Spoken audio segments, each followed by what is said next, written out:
Good morning. Hello everyone, আসসালামু আলাইকুম। Welcome back to my channel. কেমন আছেন সবাই? আশা করি আল্লাহর রহমতে সবাই অনেক অনেক ভালো আছেন। শুরু করছি নতুন আরও একটি ভিডিও। অনেকগুলো চকলেট দেখতে পেলেন। আসলে প্রতিদিন কিন্তু এভাবে বাচ্চাকে চকলেট দেই না। যখন একান্তই বাচ্চা ছাড়ে না, উপায় দেখি না, অনেক বেশি বিরক্ত করে, তখনই কিন্তু চকলেটটা দেয়া হয়, নয়তোবা চকলেটটা আমি অ্যাভয়েড করারই চেষ্টা করি। তো বাচ্চাকাচ্চারা তো বর্তমানে প্রচণ্ড জেদি হয়, তাই চাইলেও কিন্তু অনেক সময় আমাদের মাথাটা নষ্ট করে দেয়। আর তখন সেই বিরক্ত থেকে বাঁচতে একটু যেটা চাই সেটা দিতেই হয়। আগের মানুষেরা অনেকগুলো বাচ্চা একসাথে মানুষ করতো, কোনো সমস্যা হতো না। আর আমরা একটা বাচ্চা মানুষ করতে গিয়ে হিমশিম খেতে হয়। জগৎটা আসলে অন্যরকম হয়ে গিয়েছে। তো সকাল সকাল একটু দোকানে গিয়েছিলাম পাশেই। তো সেখান থেকে এই যে জিনিসপত্র নিয়ে এলাম। জিনিসপত্র বলতে তেমন কোনো কিছুই না। সকালে নাস্তা করার জন্য পরোটা, ডাল নিয়ে আসলাম, একটা ভিম বার, আর টুকিটাকি ব্লেড, তারপর গ্লুকোজ, এগুলা। আর ওই যে আমার ছেলে আছে, তার তো এটা সেটা খাওয়াই লাগে। বাইরে গেলে যে কোনো দরকারি কিছু আনতে যাব, তখনই তার বাহানা, সেটা খাবে ওটা খাবে। তো পরোটা ডাল দিয়ে সকালের নাস্তাটা সেরে নিচ্ছি। অনেক দিন হলো পরোটা ডাল খাওয়া হয় না, তেমন করে সকালবেলা কমই করা হয়। তো আমার প্রিয় প্রিয় আপুরা, ভিডিও শুরুতে একটা কথা আপনাদেরকে মনে করে দিই, সেটা প্লিজ একটা লাইক দিবেন। একটা লাইক দিয়ে আমার ভিডিওটি কন্টিনিউ করবেন। যারা প্রতিনিয়ত নিজ দায়িত্বে লাইকটা দিয়ে ভিডিওটি সবসময় দেখেন, তাদেরকে আমার মন থেকে অনেক অনেক দোয়া এবং ভালোবাসা তাদের জন্য। আমি কিন্তু এই কাজটা সবসময় করি।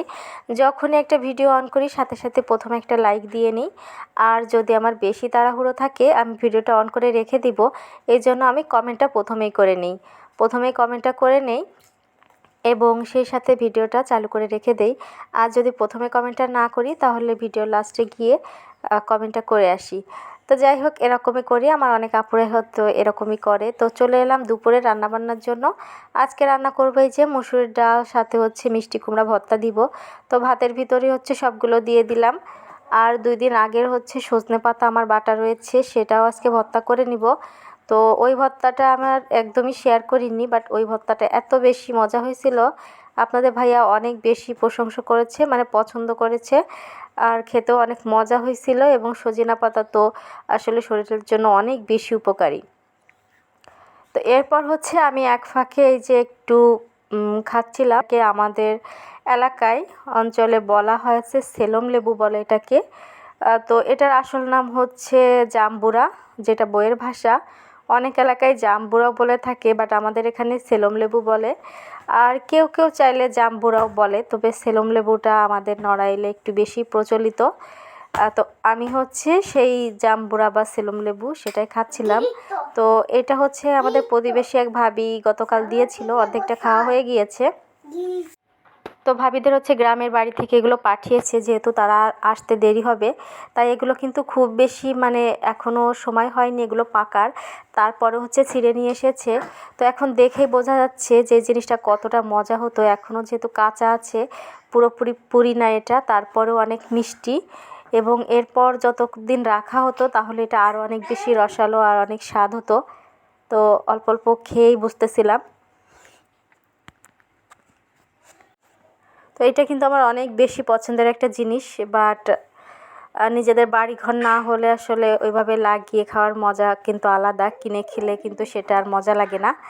আর এরপর চলে এলাম এই যে গরুর মাংসটাও রান্না করব, ডাল, মিষ্টি কুমড়ো ভর্তা, তারপর সজনে পাতার ভর্তা বা ভাজি, আর গরুর মাংস। তো গরুর মাংসটাই আপনাদের সাথে একটু শেয়ার করতেছিলাম। আমি সমস্ত মশলা বেটে তারপর যে চলে এসেছি চুলায় দেওয়ার জন্য।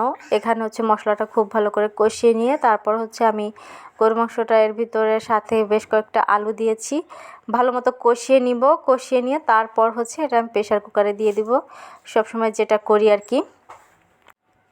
কুরবানির সময়টাতে গরুর মাংস খাওয়া হয়। কুরবানির কিছুদিন, কয়েক মাস, 2-3 মাস পর্যন্ত গরুর মাংস খাওয়া হয়, ওই কুরবানির মাংসটাই। কিন্তু কিনে আর আমাদের গরুর মাংস কিন্তু সেইভাবে আর কখনোই খাওয়া হয় না। তো যাই হোক, আর কয়েক টুপলাই আছে, বেশি নাই। সেটা শেষ হলেই গরুর মাংস খাওয়া শেষ। মধ্যবিত্তদের অনেক হিসাব করে চলতে হয়। 1 কেজি গরুর মাংস কিনে খেলে 2 দিনে শেষ। আর সেই যে টাকা দিয়ে গরুর মাংস কিনবো, ওটা দিয়ে একটা মুরগি কিনলে সেটা আরও অনেক দিন চলে যাবে। এই চিন্তা করে আমাদের গরুর মাংসটাই মেনলি খাওয়া হয় না। কিন্তু খেতে পছন্দ করে না এই কথা বললে কিন্তু ভুল হবে। আসলে সামর্থ্য নেই, সেটাই বলবো। যাই হোক, এই যে রান্নাবান্না খাওয়া কিন্তু আমাদের কমপ্লিট। খাওয়ার শেষে একটু ভিডিও নিয়েছিলাম যে রান্নাটা কেমন হয়েছে সেটা আপনাদের সাথে দেখানোর জন্য। সেই সাথে সাথে ভিডিও শেষ প্রান্তে চলে এসেছি। আর ডালটা কিন্তু এখন আর দুপুরে খাওয়া হয়নি, ডাল রাতেই খাওয়া হবে, যেহেতু অনেকগুলো ভর্তা ভাজি ছিল। আর সেই সাথে আপনার কাছ থেকেও বিদায় নিয়ে নিচ্ছি। সবাই ভালো থাকবেন, সুস্থ থাকবেন। দেখা হবে নতুন কোনো ভিডিওর সাথে। আল্লাহ হাফেজ।